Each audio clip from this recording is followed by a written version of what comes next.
অনেকেই আমাকে প্রশ্ন করেন, আপনার এত এত পরিকল্পনা, আপনি এই দুটো উপজেলাকে মডেল উপজেলা করতে চান, কিন্তু স্বতন্ত্র প্রার্থী হলে আপনি কতটুকু কাজ করতে পারবেন?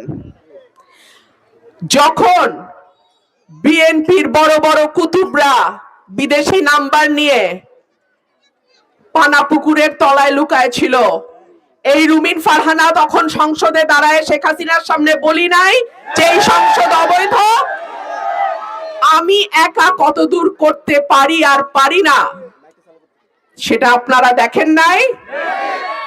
আর একটা কথা আপনাদেরকে বলি, সরকারি দলের এমপির বরাদ্দ যতটুকু, বিরোধী দলের এমপির বরাদ্দ কিন্তু ততটুকুই। সুতরাং আমি কোন সরকারি এমপির চেয়ে বরাদ্দ কম পাবো এইটা আপনারা চিন্তা করবেন না, বরাদ্দ সমান। হ্যাঁ, সংরক্ষিত মহিলা এমপির বরাদ্দ অনেক কম, সেই কারণে আমি সংরক্ষিতর ব্যাপারে বলছি আমি আর সংরক্ষিত হব না।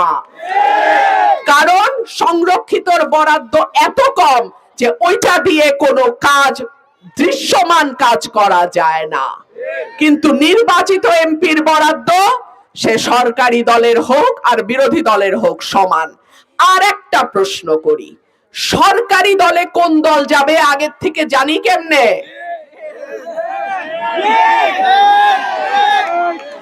এইটা কি হাসিনার পাতানো নির্বাচন যে আগে আগেই জানি সরকারে কোন দল যাবে? কথাবার্তা সাবধানে কইেন, একদিকে কথা কইবেন আরেক দিকে ধরা খাইবেন।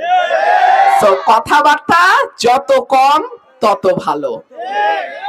আপনারা কি করে এত শিওর হইলেন যে সরকার গঠন ওই দলই করবে?